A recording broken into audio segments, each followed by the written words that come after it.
Perkenalkan, nama saya Salsabila. Perkenalkan, nama saya Rosdani Ananda. Perkenalkan, nama saya Fitrian Jambanguru. Perkenalkan, nama saya Haura Nadira. Perkenalkan, nama saya Ida Karokaro. Perkenalkan, nama saya Fidia Rizai.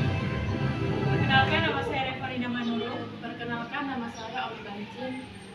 Selamat menyaksikan. Yang pertama, indera penglihatan. Adapun organ indera penglihatan yaitu mata.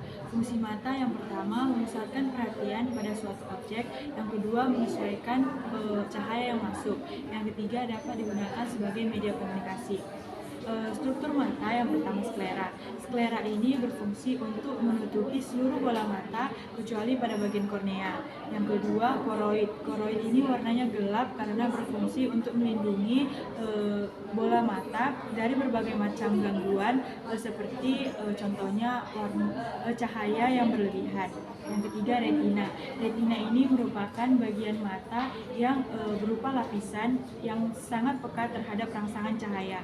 Yang keempat lensa. Lensa ini terletak pada bagian belakang iris dan pupil yang berfungsi untuk memfokuskan cahaya dan objek pada retina. Yang kelima iris dan pupil. Iris merupakan bagian mata atau lapis atau selaput bola mata yang terletak pada bagian kornea. Sedangkan pupil merupakan otot-otot mata yang dapat mengecil dan membesar ketika ada cahaya yang masuk. Dan yang keenam kornea. Kornea berfungsi untuk membiaskan atau membelokkan dan memfokuskan cahaya yang masuk ke mata. Adapun mekanisme indera penglihatan yaitu ketika benda memantulkan cahaya masuk ke mata dan diterima oleh kornea, pupil, lensa dan difokuskan pada retina. Terima kasih. 2. Indera pendengar atau disebut juga dengan telinga. Telinga mempunyai kemampuan khusus untuk mengetahui getaran dan bunyi. Ada juga struktur telinga, mempunyai 3 bagian, bagian dalam, bagian luar, dan bagian tengah. Bagian luar yang berfungsi untuk menerima getaran dan bunyi. Kalau bagian tengah adalah yang terdapat bagian bilik terkecil yang mempunyai terkandung udara dan saluran. Kalau bagian dalam adalah yang di dalamnya terdapat organ-organ yang membantu kinerja kerja telinga. Lalu proses pendengarannya dimulai dari adanya getaran suara, lalu gelombang suara yang akan mencapai di membran timpani menyebabkan tulang-tulang pendengaran bergetar. Pada tulang stapes yang bergetar akan masuk dan keluar melalui dari tingkat oval yang bergetar melalui perilim di skala vestibulasi lalu akan menimbulkan suara atau bunyi. Sekian. 3. Indera perasa. Indera perasa adalah indera yang memiliki berbagai macam fungsi. Salah satu fungsi indera perasa yaitu 1. Sebagai perasa, 2. Sebagai membolak-balikan makanan, 3. Pembentukan huruf dan sebagiannya. Salah satu struktur perasa ini yaitu lidah yang terdiri dari sekumpulan otot tanpa tulang yang dilapisi oleh jaringan yang berwarna merah muda yang disebut mukosa. Adapun 4 perasa yaitu manis, asin, asam, dan pahit. Asin terdapat di ujung lidah, asam terdapat di samping depan lidah, asin terdapat di samping belakang lidah, dan terakhir pahit terdapat di pangkal lidah. Baiklah, kemudian mekanisme perasa. Makanan dan minuman yang sudah menjadi larutan di dalam mulut akan merangsang di ujung saraf pengucap. Kemudian akan dihantarkan ke saraf pusat pengucap di otak. Lalu otak akan menerima rangsangan tersebut.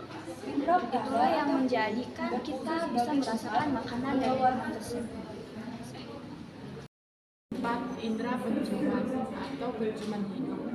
Hidung adalah indera yang kita gunakan untuk mengenali lingkungan sekitar atau sesuatu aroma yang dihasilkan.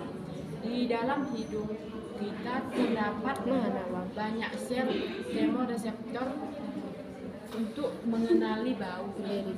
Di dalam indera penciuman terdapat epitel olfaktorius, yaitu reseptor epitel berlapis semu pada konka nasal dan septum. Dan saya akan menjelaskan bagian-bagian dan fungsinya.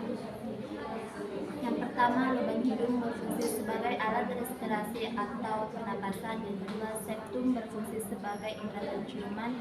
Yang ketiga, rongga hidung berfungsi sebagai terhubung dengan memori. Yang keempat, bulu hidung berfungsi sebagai koneksi dengan rasa.